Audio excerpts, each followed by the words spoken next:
All right, we are live. Hello, everyone. I'm Richard Millett. This is well, I'm the one and only. And this is the quarantine stream, the 60th one. God help us all. And let us hear the ever lovely, ever beautiful, ever wonderful, ever green quarantine stream theme, shall we?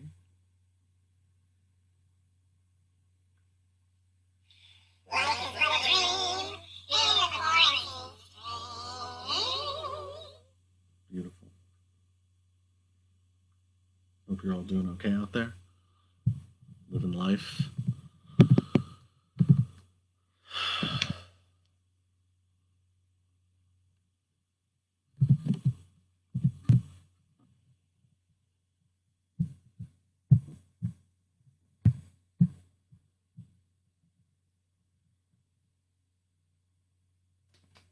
It's called Flowers at the Foot of the Cave.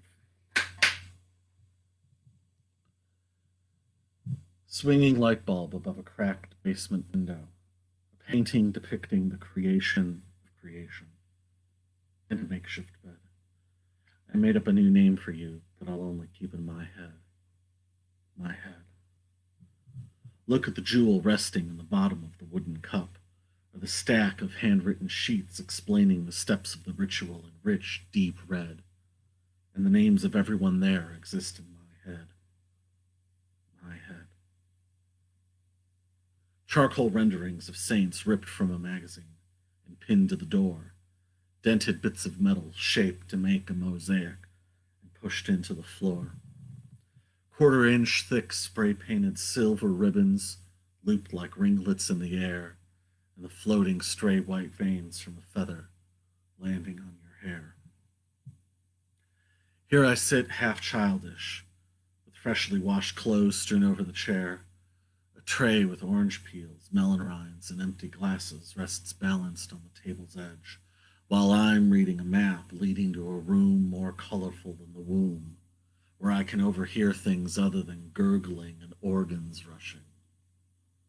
But still, this will always be in its infancy, because love is where Genesis greets infinity. And for proof, you can look in my eyes, even though I won't confirm or deny how much of this is true. But I trust that will get worked out by you.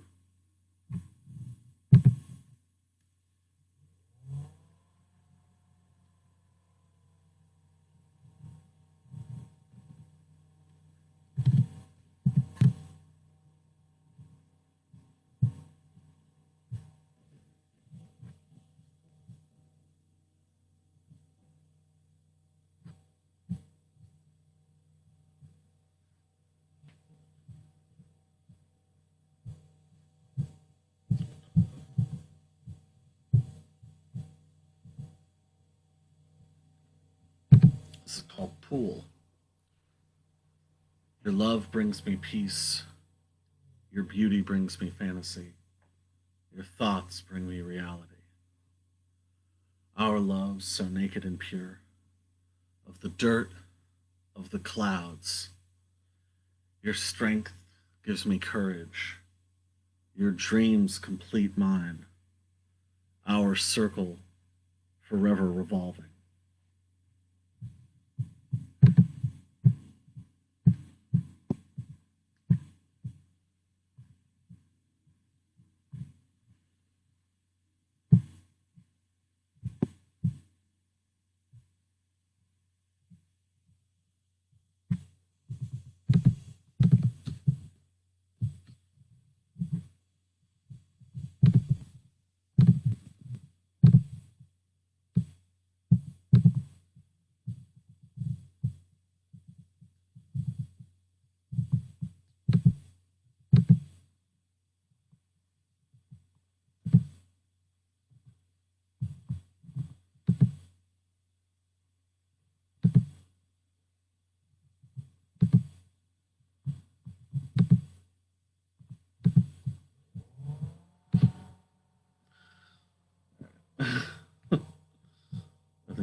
called Submerging.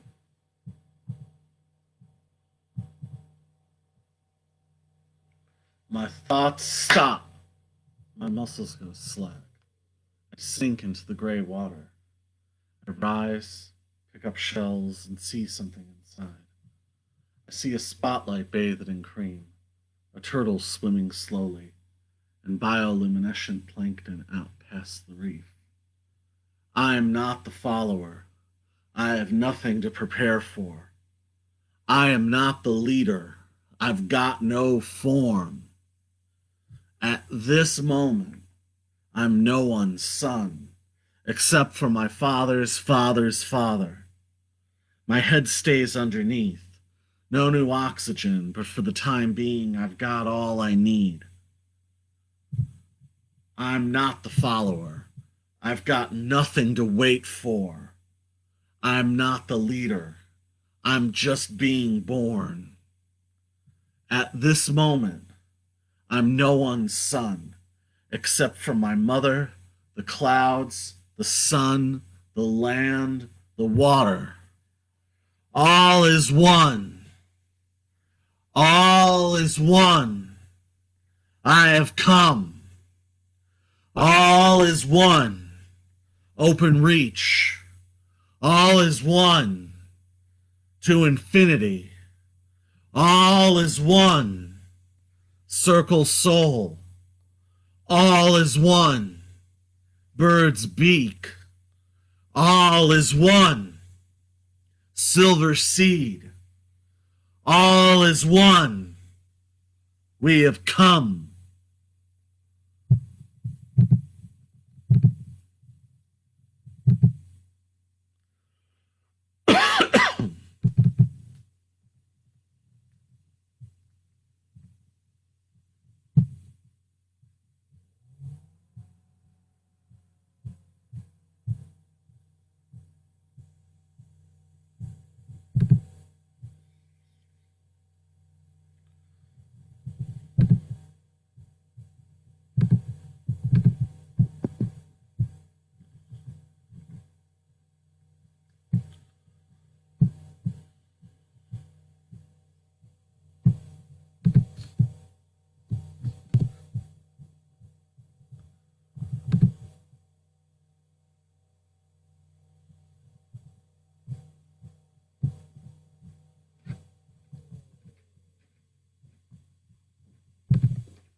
This is called Parallel Place. I live in a parallel place where the land is level, where the streets are bright in the evenings, and I know what tomorrow brings. I live in a parallel place where the wind is cold, where gray-haired men sweep the band shell and foxes sleep under church bells. I hear the lank-haired women walking in the morning, their faces shaped by the sun. I live in a parallel place where there's endless electricity with very low voltage, where everyone dies of old age. I live in a parallel place where rain runs into a tunnel, where able-bodied women clear the gutters and dragonflies rise in a slow-motion flutter. I see the able-bodied men hauling fallen branches, their faces shaded by the sun. I live in a parallel place where people speak in peace, where the foreman's spouse greets the mailman in a see-through blouse. I live in a parallel place where the forest faces east, where contracts are written in invisible ink, and codes are created with a wink. I see all the people breathing through the day, their faces graced by the sun. Blissful cardinals, blissful infants, blue reflections magnified 10,000 times, blue beams bouncing off aged lenses, radiant artifacts, radiant heirlooms, white sails blistered by the salty sun, white china stacked up in cupboards, shining domes, shining necklaces, green feelings balanced on a yardstick, green parchment weighted down by grapes.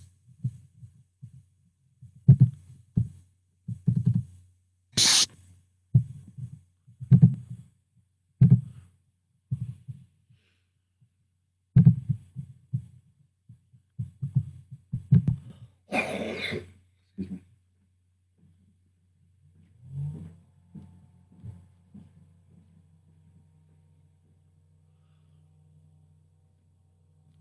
This is called Songs Without Music. Saul, standing outside of the Burger King, watching you at age 5 sleeping on the floor, your parents dismayed because you wouldn't get up and play and run around instead of the beginning, when you were an infant screaming. I remember you repeating yourself at age 7, watching Jacob play video games, watching your grandfather import coffee and bananas, watching your cousins spit raw churned turd snuff into the Royal Crown Cola cans, with tiny flecks of carrots stuck between his teeth, whistling a song all but forgotten, filing porn under his jacket at the tackle and bait shop. The slight sight of your mother as her stomach was pressed upon, the leaves on the trees pointing, "You are wrong," so I coughed, and I took some books from Jacob and took Meredith's old records with a giant eraser and got rid of Peter and Paul straight off the cover. Mother Mary all alone with no route home and a husband who doesn't vote but made his voice count stealing election signs from his neighbors, lawns of Dawns, the long ago retired janitor of Constancy, the surgeon's custodian. There should have been a passing lane, an oasis for souls with drained desires, and where disconnected relations can sit at empty tables and wait for service you stared at. The chickens needing feed, Joan ignored his chores, and you refused to converse with the mailman, interlocking circles of uninspired activity, the robotic enjoyment, the scent of the mold wafting across the staircase. You called it a quarter. It was in fact a hubcap, a clean confession, lying shining on the unpaved. I could say it turned to crystal, Jacob naturally, but you would only laugh. Rhiannon and Boaz would, when you pose for a picture, don't remember to smile. Pax Hyman. Saul, sometimes when I write to you, I'm not sure how much it's safe to say, and I wish I could explain why I need you to understand the time from which I came, and I know you don't relate, and my setting the stage like an alligator migraine while I waited for the California girl, for George to finally answer his phone with a snide, meaningless rhyme of a line. The rest is just depressing about how the girl in her mother's house in Riverside wanted to commit suicide, and I wanted a detailed confessional all on film. First, as you can see, there's nothing here for you to read. Pax Hyman. Saul. So far, this has been a pretty one-sided conversation, and for that I apologize. With the morning sun will come your time to talk and sweep the sand off the tiled floor, whilst the rush hour trains run overhead and you pause to reflect on its scheduled splendor. But no matter how long the giraffe's neck is, no matter how many feathers flock together on the guest list, no matter how articulate I am, what I can't ever convey to you is that you haven't experienced the patterns yet, and what comes next after context evaporates and leaves an ashy white film on your arms, elbows, and chin, what you do the day after, your red-eyed, shaking shoulder sincerity turns to memories you can't properly recall, not because they've been disproven or jettisoned, not because you've forgotten the power of them, but out of overuse and inability to transfer the next arrival time at the next station. And I say this not to damn your chances, nor discourage your efforts. And I wish my thoughts on this could swim like silverfish on a window slicked with mercury. But what I know you've never been told is that the measurement isn't ever based in the wind blowing around two targets in east and west opposites, that you made your myth with an endless adolescence, that you don't see the line you could slip behind to get deceived into thinking that you've been already trapped and that it's time to recover quick.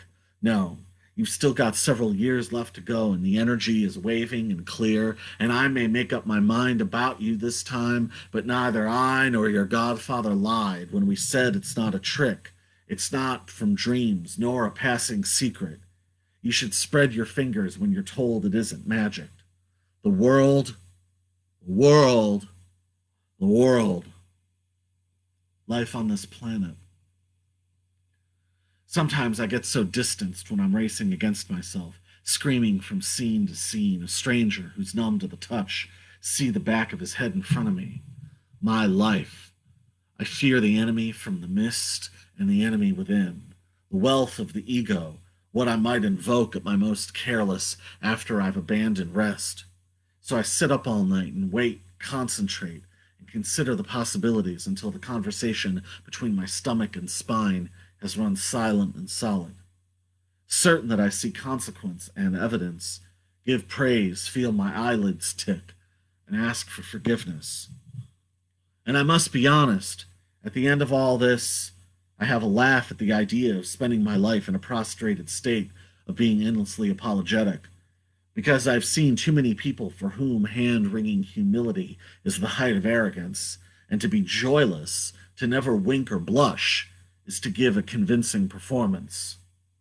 Pacts, Paul. She had no idea who we were, but she waited anyway for us to gather by her side. The night my grandmother died, I waited for my family to leave the room. Then I opened her eyes to see if she'd give me any sign. She used to blink at me when she'd say something that wasn't right. We'd laugh across her line of sight. Now her pupils don't meet mine. Her forehead ignored my fingers. Her jaw was tight. I walked the floor of my house until I forgot about time, with the blinds open, studying the sky. I waited and wanted her ghost to arrive, but I heard someone murmur, "She has nothing left to show," and it made me realize that she dissipated into the air a long time ago. And even if it were possible, why would her spirit appear here? Oh, God, enough. My father looked right at me and said he was filled with fear that there was nothing. I said, "Don't be blank." And when I was where you were, I heard our relative's voice plainly tell me that I had a choice. Bright, white. I was slightly below myself, double exposed. The cold rag, without the reaching heat. I would have froze. It's ringing. Ringing really loud. Last night, never forget. The future is just an abstract concept, and the here is gone before it is the now. Eventually it will stop, and you'll either face up or you will not. No one speaks in the summer. What makes you so afraid of snakes and lizards? They're all God's creatures. They're just crawling in the dust, wishing they could float above the grit, search out a little piece of desert steak, relax, and enjoy the cool rocks against their scales and the splash of wind on their tails. No one speaks in the summer, but I'm never lonely or bored, 'cause sometimes I'm my own sister or brother, slip out of the side waiting to materialize, and I'm passive when it rains because I know it's been too humid, and I can't change what I'm feeling because I never know what I'm seeing. No matter how hard I try, I can't ever blink. Every hour, I can't measure what I take. I can't make myself faint. I'm a canvas, always shedding paint. 3 people in 3 days. No one speaks in the summer. But why was it now so cold? I didn't care what I was told, so I found myself singing along with songs a decade and a half old. Could have been a lifetime ago. He showed up playing a strident saxophone, and I said, "No, no, no, man. Give me 2 silver clarinets and an oboe." We were open, we were able. If there was no crime, then we're not criminals. We're a field of echoes, growing for the earth angel. No one speaks of the summer, and all the secrets I've stolen I've kept to myself. The rain fell fast in quick, loud bursts, then would vanish. He'd been distracted for hours. The longer he avoided sleep, the more he was annoyed and perplexed. This rain sounds fake. If it were a movie, it would be a lame special effect. He woke up the next morning, forced himself to go to work, called her when he got to his desk, said she had to see him, no excuse. She was the only one he could trust. He scared the hell out of her at lunch, speaking in breathless gulps, cold sweat coating his wet lips, swinging his arms to point at the ghosts in the corner. But it was just the waiter wanting to refill the water. She tried desperately to change subject and said she just read The Help. But he was an unchained dog. Back in the parking garage, he touched her for the first time and said, "Thanks for listening to me, but none of it was me. All of it belonged to someone else." She begged off, but before the end of the day, wanted to make sure he was still okay. He wrote back that everything was fine, thanks, and that he'd had a good time. No one speaks in the summer. You don't have any interests. You're going to go shallow because you don't have any interests. No one speaks in the summer. Demi finished the last exam of her last semester, stopped by her mom's job to find out her new shift hours and say hi to her boyfriend, and reminded him to pick her up from his parents' place later, in her glove compartment with the glass beads her mother had bought back in '72 when she went to the London School of Economics, as she was fond of pointing out just a few years after Mick Jagger. No one speaks in the summer. She was feeling incredibly lazy as she read an email from a guy she half remembered. He was always complimentary, but everything he said was out of order. She wrote back something quick and non-committal, with a minute mix of enthusiasm. That'll pacify him. She passed the afternoon playing with her cats, then rolled over and took a nap. Her boyfriend texted her, saying that he'd be bringing dinner back. A certain psychological tendency. Jim was in the editing room. Not only had he not laughed in weeks, he was now becoming contemptuous of his colleagues who smiled constantly, immediately embraced strangers, and acted as if life was a party piece designed solely for their amusement. Jim looked down at the floor. It was littered with random strips of celluloid, unhinged reels, and empty canisters. He never doubted the story he wanted to tell, but now his mind pulsed with endless ideas for framing devices, the rhythms of the third act, should there even be a third act, obfuscation techniques, rewriting, redubbing the dialogue, and where to place the music. In a fit of frustration, Jim had chosen a key moment in the film, and with a safety pin carved across several frames, "I never had prose ambitions." He was careful to not write any of the letters backwards.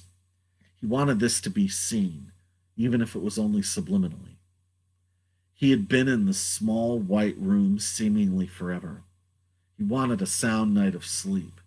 He wanted a meal of more than bad Mexican food, McDonald's, or a hot dog from Pink's. But until all of this work was done, he knew that in good conscience he would never leave. I never had prose ambitions. I made the movie about a moth. It's called 50 Days, though part of me thinks that's quite obvious. The opening is about a group of people wandering the hills. All I wanted was to set the scene, to capture this windswept flamenco red splotch, orange pink autumnal opulence. The rest of the movie is close-ups of the moth and the flame. But the moth is in no way attracted to the flame. All the moth wants to do is study it, see if the flame melts vinyl, see if the burnt skin is final. Then it ends with a small group chant, a small prayer, and they go, "If I were to meditate only on my name, is when I would finally go insane." And they clap and ring bells and laugh, and a couple of the guys pretend to have sword fights with the candles. Listen. One gray dawn as rain and mist pelted the cobblestones, I climbed the fence, walked along the beach, and in disbelief I finally got my wish. I was walking towards myself. Finally, my brother. Even better, my twin. We talked for a moment, shared a laugh, corrected a few memories, but he was taller, slimmer fingers, whiter teeth, and he was left-handed. And I knew he wasn't me. So I started walking away and made up a melody, opened my mouth to sing. I was born to roam alone. Yes, it's all true.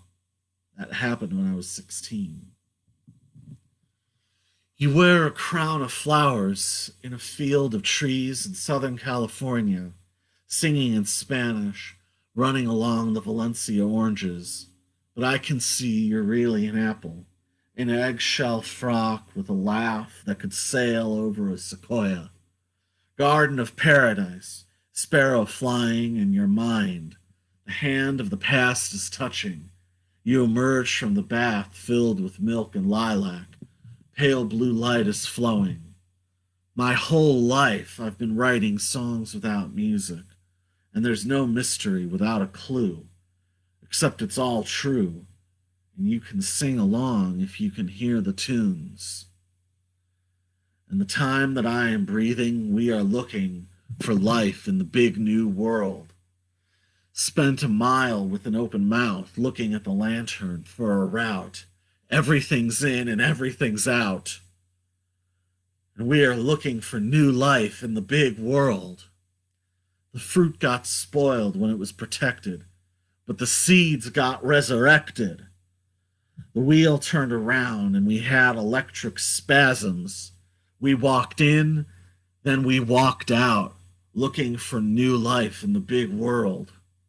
We gathered round the piano and listened to the sound of the notes soar and the chords pound, and we laughed and cried and sang at the sun and everyone. We were looking for new life in the big world. We remembered the formations, but traveled through the stations, sometimes for excavation, but mostly we were looking for new life in the big world.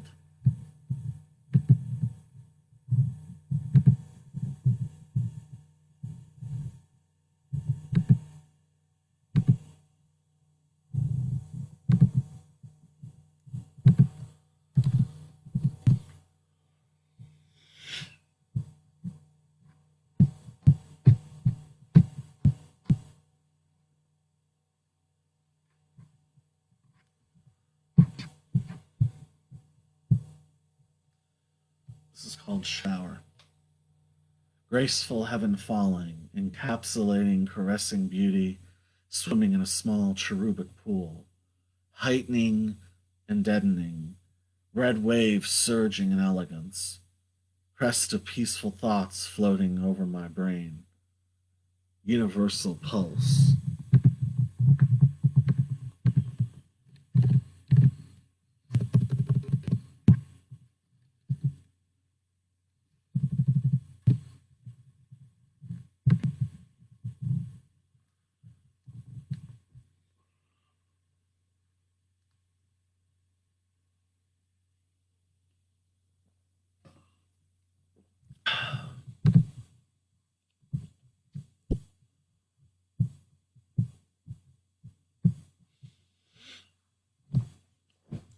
It's called Windy Sequins. Through the missing bricks, you can see a banquet table with a candelabra crooked from water-falling wax. On the other side of the missing bricks is a tablecloth with faintly gray claw stains left by mourning doves. Through the missing bricks, there is a banquet table, heaving with indentations from apples, persimmons, cantaloupes, and pears. On the other side of the missing bricks, there's a deer walking in the distance while a finger painting floats to the ground. Through the missing bricks, there is a banquet table with unopened telegrams and sturdy silver trays stacked up with books about the Enlightenment. On the other side of the missing bricks, There is a pebble garden placed on a tree branch next to a mortar and pestle. Through the missing bricks, there is a banquet table, lined along the bottom right edge with bowls of cold dandelion soup.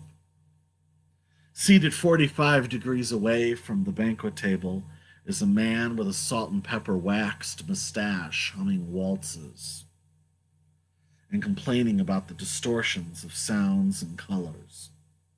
110 years old, and he doesn't know that electric blue can be beautiful too.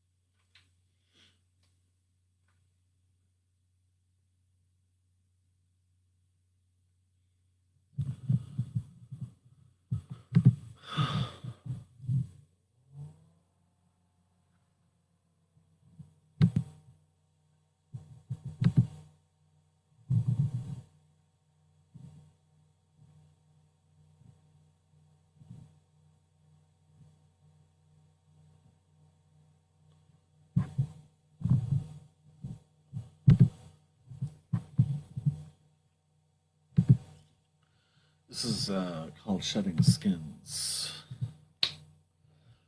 Bloody neuter on the ringworm dancing with a spectral beauty that isolates fleeting flags and flowers from their glorious panderings, only to find they need no bounds to pillage the free-flow love mine boiling on the calluses of the corneas. But you, yes you, know him actually on the second time around, forever never considered why you laugh or what you grunt behind, and nothing is, alas, everything has been unrecovered by the sallow aristocracy implosion, in order when the little girls encased in gender sunshine pull down the dawn and shriek merrily of the conquest of fantasy facts, that which in proven by the powers that appear in by how, where, or because the lightning rays that is the steel girder stapled to the collective loin nicked off its kerosene shell until its rural timeshares spat mucus from the utter depths of their backwoods souls scenery and trounced upon radiators, slashing sharply in the wind in neatly layered sharkskin sweater investments, droning to the click drum madness that haunts the delights of the cupids and raises their swords to obscene fool Nancy's that now branching to the stratosphere came nearer and nearer to their choice flight of destination gesticulatingly appointed by the elder Olympus, that no man hath done tread upon, neither conquering nor salivating, the twisted pipeling perpetuating ghostly consequence leading in for the crescendo that yearns to flee away, perhaps to the gutter, perhaps to the perforation, perhaps to the hostage's cage in a womb 36 inches by the only thoughts you can't repress, manifesting, suggest that by life and honor the first depths came forth, united to the loyalty neither comprehend, instead shaping the wing taught so flagrantly as well known to regard its own high priest as the height and unique daft eccentricity. Oh man! She who curses doth not will the plentitude into sleeping, but only scraping stones from its fingertips, tangled lewdly and in connection and gratification with a floundering spider's web.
This is called Blue Soaked Scepter.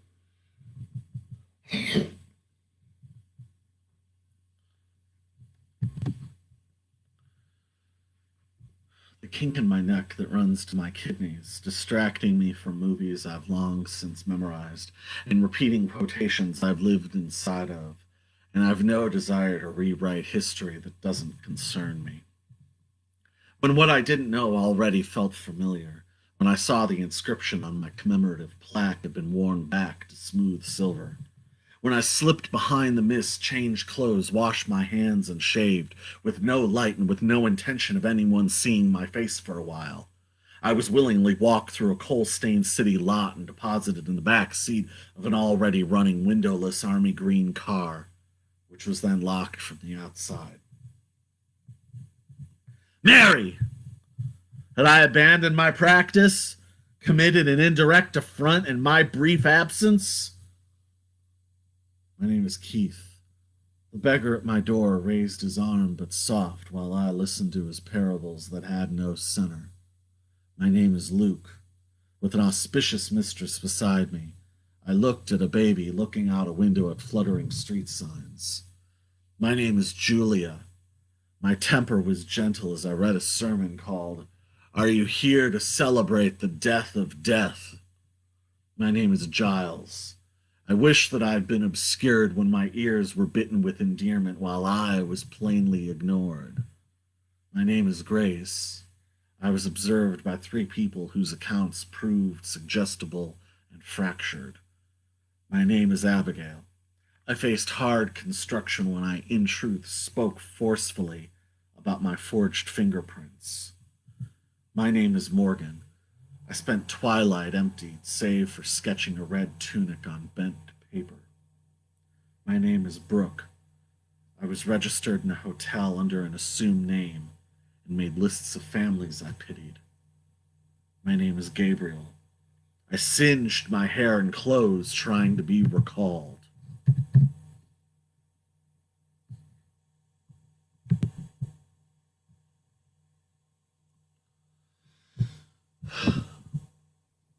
The sky has been moonless for 29 nights.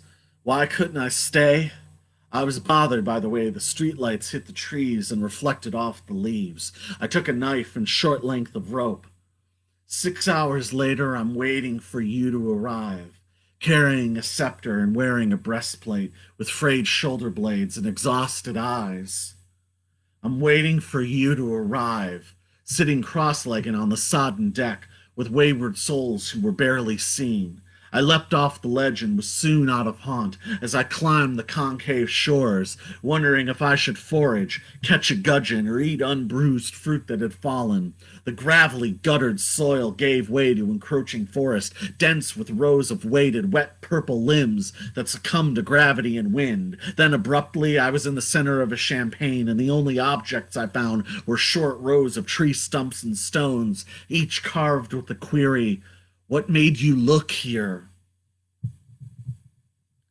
I jaunced away into the odd even and was again pursued by the thicket's reach. The thorns licked my calves, the anthills shone like pebbled glass. I brushed past a frog with a violet tongue and discolored teeth who gulped for relief while his body remained static like a splayed thread in aspic. I made my way into the antres and found myself prating, "Prithee, pray tell what you remember of working your hands into the mud and feeling it curl up under your fingernails."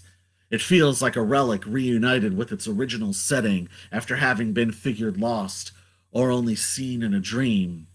Betimes I glanced around for the traveling lamp while standing beside the curvature, hearing myself call the datelessly abandoned wizards and leasing and be faithfully young-eyed. I returned once more to the champagne and sat among the stones in silence.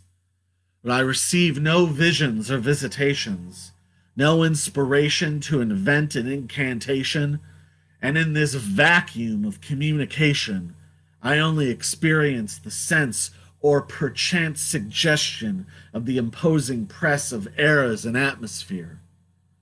And now I notice this restless weather, shy beams of sunlight moving sideways through the strings of remaining rain.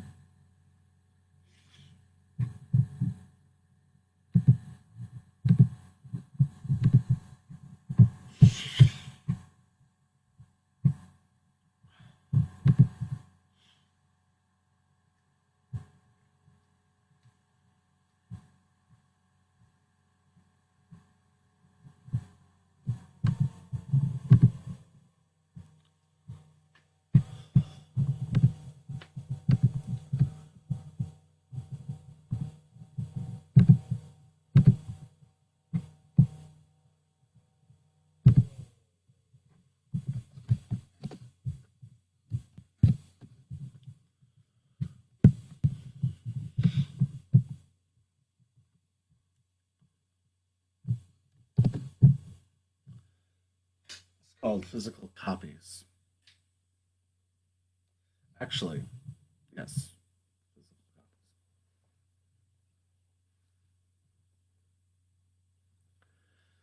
copies. He detached himself years ago.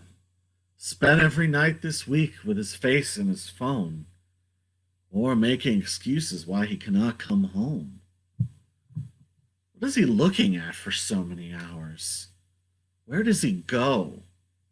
What is it that captivates him so? You respect his privacy, but you also have the right to know. Maybe he only wants the girlfriend experience instead of the reality. Perhaps he can only cope with false intimacy. Maybe it just took this long to discover that his natural disposition could easily be described as unpleasantly empty. Maybe in his mind, he's only got 8 months left to live. Maybe he's just too afraid to be embarrassed. Or maybe he only cares about his ease of convenience.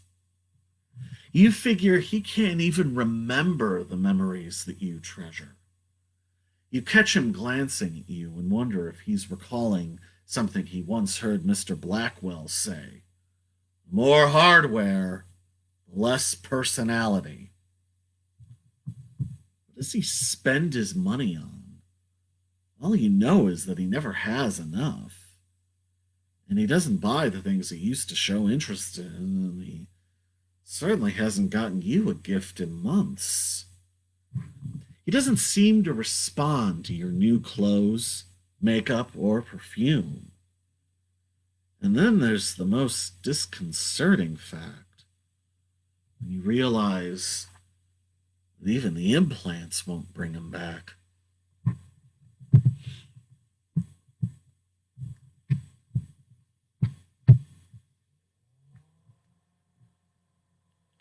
It's called Ruth Stearns. You are beautiful, and I'm trying to be more like you, even though I was only 7 years old then. You're the only person who never censored me or told me to shut up. I watched you shrink 1.5 feet from cancer and lose all your hair. But I'll never think of you as a victim or powerless. I'll always think of you as regal, graceful, and intelligent.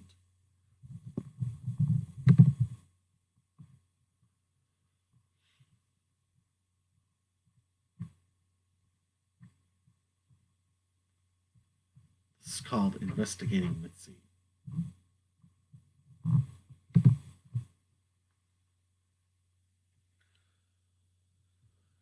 She rides around the merry-go-round wearing satin slippers, chewing pink peppercorns. Her eyes are a miracle in the way they paint names in the minds of rain clouds. The lightning reaches out to introduce itself.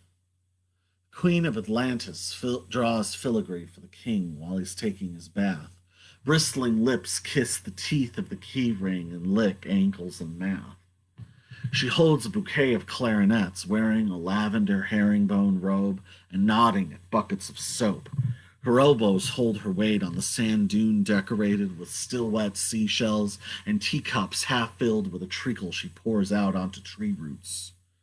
The Queen of Atlantis plans where the French and English will meet. The king eats suckling pig and excites the court over soaking his feet.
The great Thomas Paine once said, I have always strenuously supported the right of every man to his own opinion, however different that opinion might be to mine.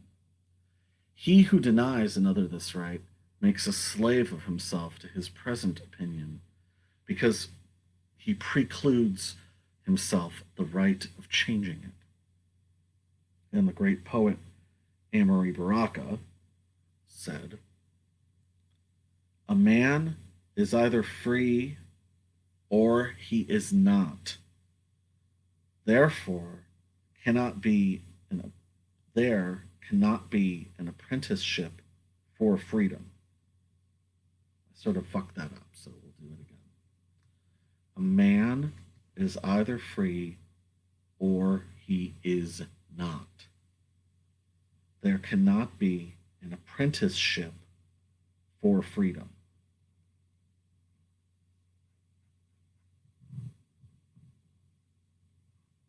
I could not agree more. This is White Apple. The audience glares. The audience is alone. Projected onto the city's moving mouths, upside down, silent cement.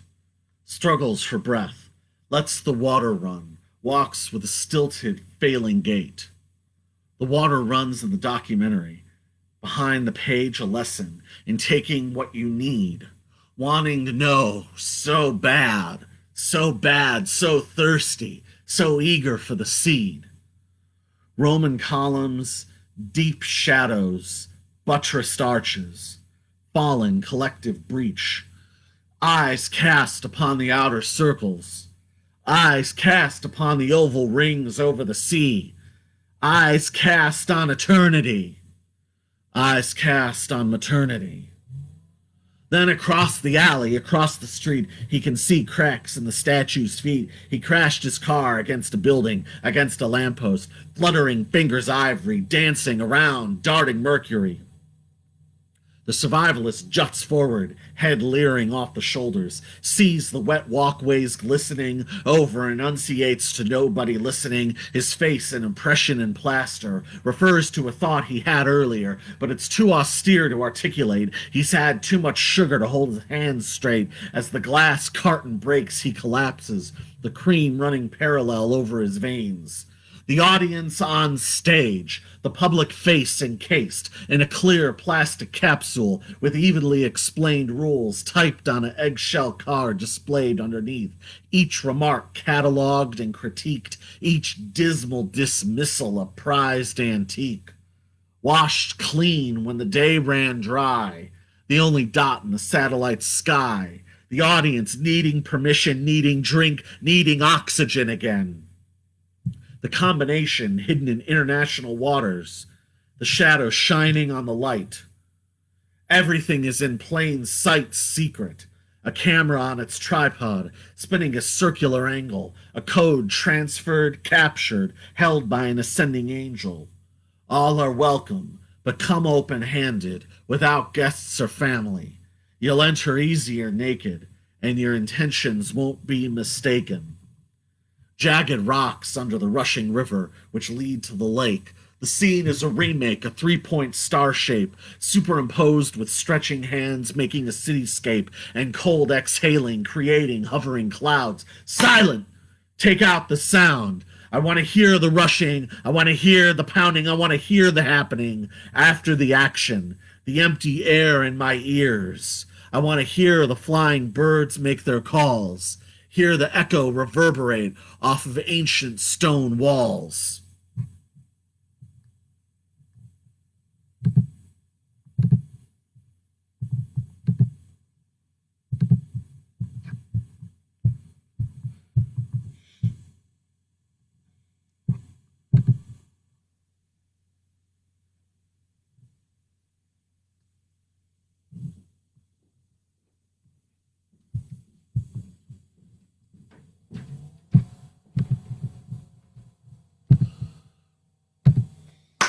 Called Sacrifice Satellite.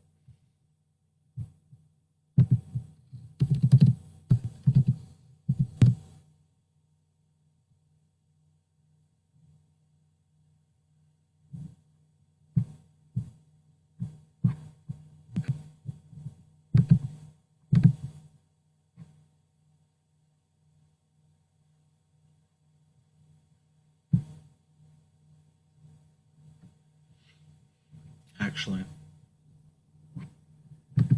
We're going to do cruelty-free heroin.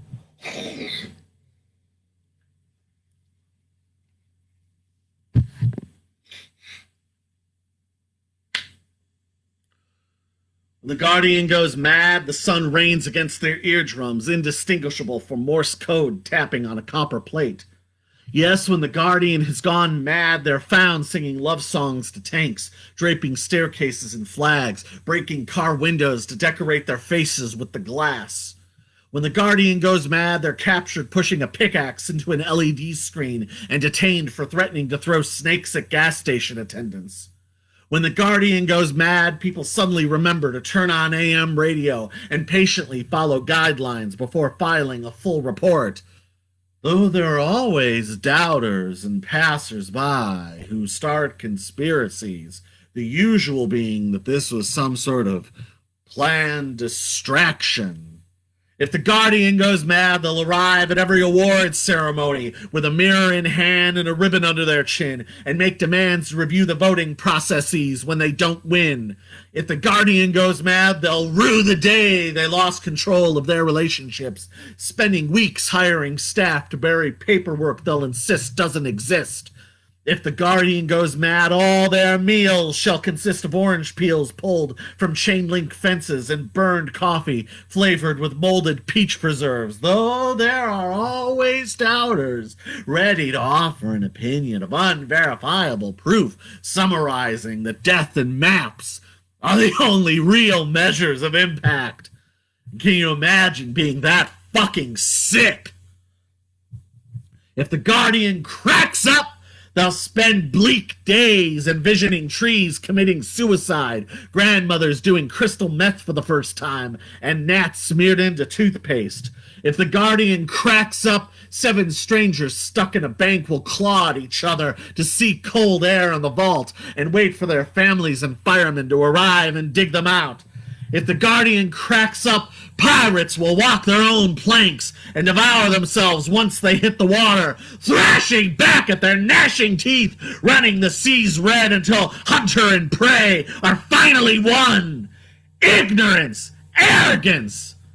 The pest control man said unto me, "When I was in Japan, I bought cherry bread in a can. I opened it with a knife and slid off the wrapper. The air bubbles stayed floating in my mouth, and I rolled them around and around until I returned back to the West. Bliss, tolerance."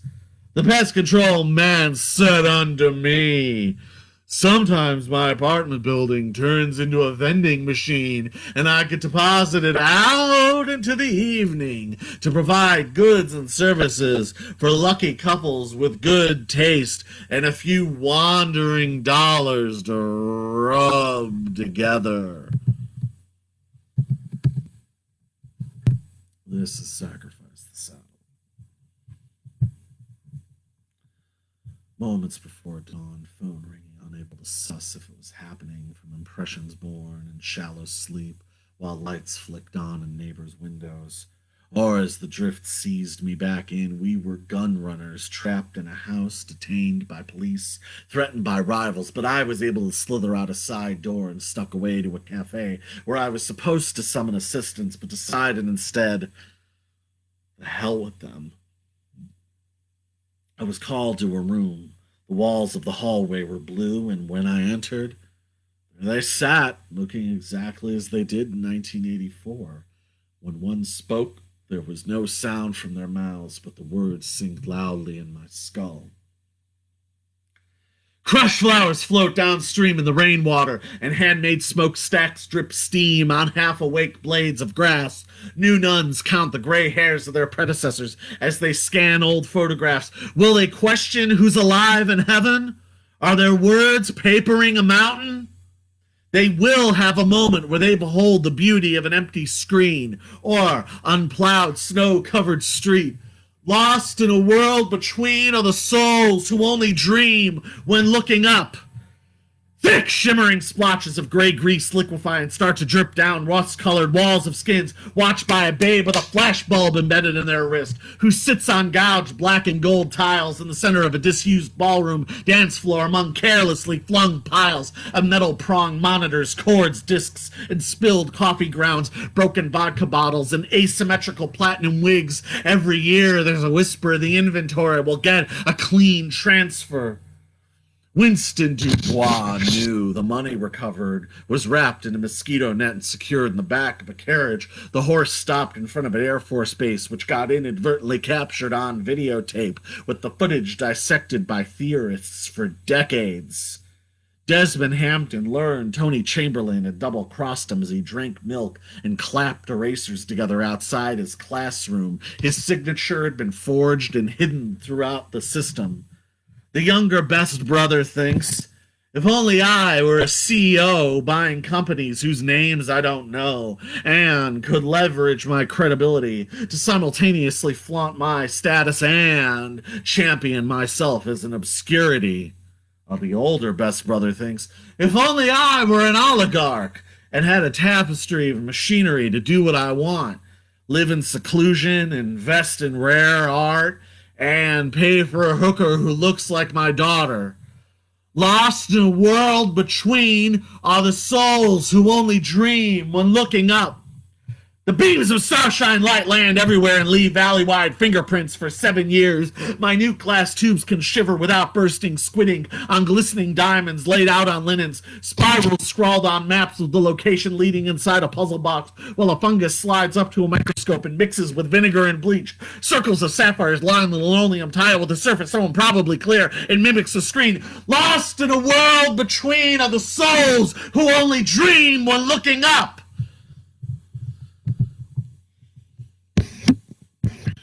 This is called Allison with a blue sea and icebergs out. She's ice cream in there. She's down the hall. She uses words like everything and all. I can hear her, but I can't make out her features. I know she spends her weekends in a cement cinema making notes. The girl next to her tries to see what she wrote. Allison wonders why the guy in the elevator keeps glancing at her and why the weather keeps jumping between rain and sun every 30 minutes. She keeps saying, quit asking me questions, I'm the one that's innocent, as people assume she's joking. Allison wonders, what are the windows thinking on a day where there's a white line down the center of the sky? Her mind cuts back to the guy on the elevator with a quick, look at me, look at you, we are equals. Allison wonders if she can keep hiding while knowing that they're following me. Allison writes, what started as hopes are now just observations, mostly about nature, and being young stops being fascinating once it's done. Allison looks down at her bowl of spinach, and her eyes focus down on the details of one leaf, and she quietly speaks.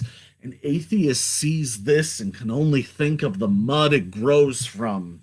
Allison writes, we extend grace out of her own sense of grace and smiles because she's not sure if that's something of her own or something she's half remembering from 2 or 3 incarnations ago. Allison considers why her back and hands are so slippery when she's invisible and then tells her sister, my tongue is a graffiti sponge. I wonder if I'll have to make love in front of a judge. Allison considers that she's a character who looks and acts exactly like her, then draws a bath with the lights off. Allison invites her guests to walk barefoot while cherries and red confetti float out of her phone. Allison considers emptying cash registers if the security cameras lose power, but when she loses once, are completely natural segues with no artificial blends. So with that, make thoughts your aim or nerve blaming when all meet with you at your beginnings, but make allowances for their worn out tools and make dreams a trap for fools after they are gone.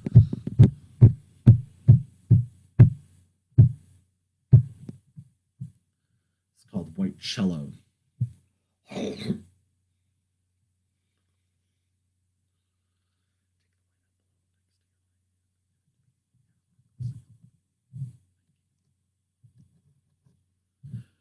Talk to me. I'm in the open window. I'm not in time, but I've got your watch, and I need to learn to play the white cello. Scratch the surface. I'm on the shore with a can of sugar. It's never bitter. I'd really rather be playing, though, because I like the white strings and the white bow. That's not her, that's her was the simplest thing you said today. I'm still reeling, with no moments except now. You don't possess any microscopes, so instead I will take the telescope. I'm trying to be angelic, which isn't easy after getting desensitized with disappointments every night, eating fresh vegetables, but planning... Oh, you already know. And then you talk me out of it. You don't have a pistol in your waistcoat. Your teeth aren't flecked with flax seeds. My misjudgments are my own, and most are unknown. But just because I'm a pacifist doesn't mean I'll just let any dumb motherfucker abuse me. And speaking of myself, notice me! I'm standing next to the tree where the guy crashed the stolen car, then got out and ran for it. But I can behave for over 100 days, and I've squandered my efforts and so much goodwill that I sometimes still need to convince myself that I should try to take lessons to learn how to play it all. But I'm sure that you want me to, and I know what I can do! And with that, we're not missing anything. We're humming songs through the phone. We're midnight movers. We're holy rollers without a religion. No, we're not. And don't be the guy on the bike in the right lane racing for his life against rush hour traffic in the morning. I know you are, and you know that I care, and I feel like I'm Clark Kent all dressed up in primary colors, and I just haven't taken off my glasses yet. She said, as long as it's not evil, and I said to her, baby, I cannot fucking be evil. Certainly not right now. But it's the rising sun. It's a hard-boiled egg. It's basil. It's a blue charm. I just want to play the white cello. I just want to sit in a circle and think about it some more. So we're going to wrap this up, or are we going to test people's patience? No, I'm just thinking out loud. It's warm communication going on here, and that's what the fuck I'm talking about. So instead, we're going to change some channels. Quarters, dimes, and nickels, and all someday there's going to be wearing a blue suit. Go to the slants and cut off your slants. It'll be like reverse safari where they put lions and cheetahs and tigers in a truck and drive them around and showing people shopping and walking down the street and pumping gas. It'll be the apex of manifestation. It won't be something that's in the Bible, but it will be exactly like the Bible, you see. Or it'll be a suburban safari where some guy named Greg gives you a little pith helmet and plastic binoculars and you wait under his kitchen table for the cat to use the litter box. But why does it gotta be white? Never heard from before. Advertising space available. Clean, clear water. And, of course, the tastiest tomatoes. This is a very old one. It is about freedom.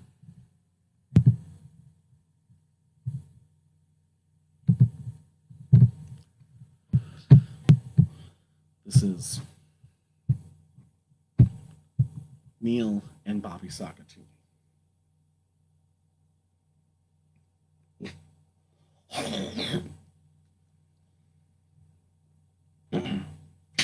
I greet the puppies with a smile and attempt to comb my hair for a while. I idle my time on a red velour sofa. It's not mauve, it's not puce, it doesn't look anything like you. It's ugly, it's red, it's got plastic cushions. I spilled my apple juice on that sofa. Or is it a love seat? Or is it a futon? It might be a bidet for all I can see. But whatever the hell it is, I don't want to sleep on it or eat your chocolate cake anywhere near it. I don't even want to go in your house because your dog humps my leg and your boyfriend picks my teeth and your dad chews on my eyelashes and there's not 1 inch of floor space clean enough to lick.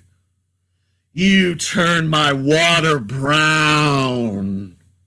You've seen how Granddad dresses like a clown. He's got a big red nose that's not nearly as revolting as that sofa.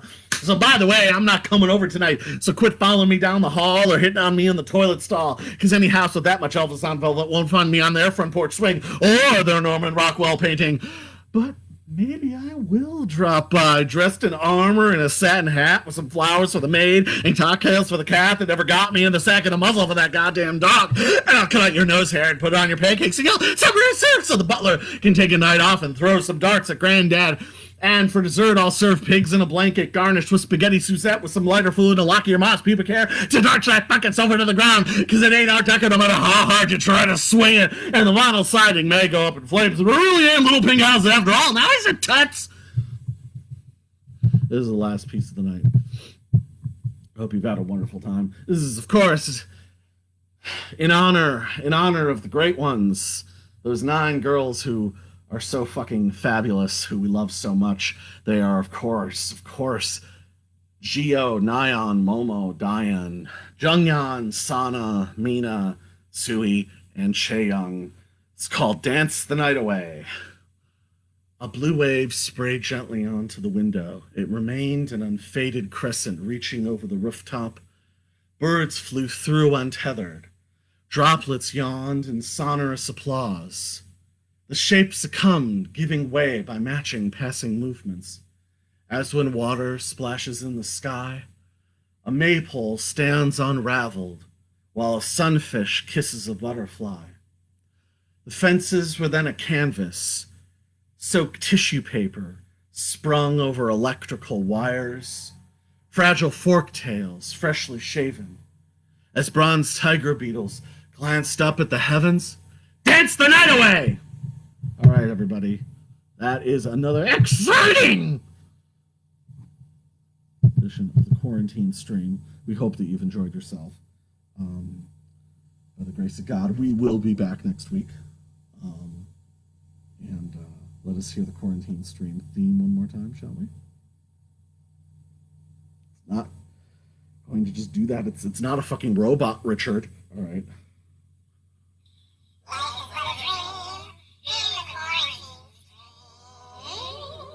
Beautiful. Love it. All right. Like I said, hopefully you're all doing okay out there. God bless. And by the grace of God, we will be back next week. Thank you for watching. Hope you enjoyed it. And a special big thank you to our special guests, our opening acts, Wow Beautiful and Mount Haku. All right. Thank you so much for watching. Hope you've enjoyed this. God bless everyone. Goodbye. Goodbye.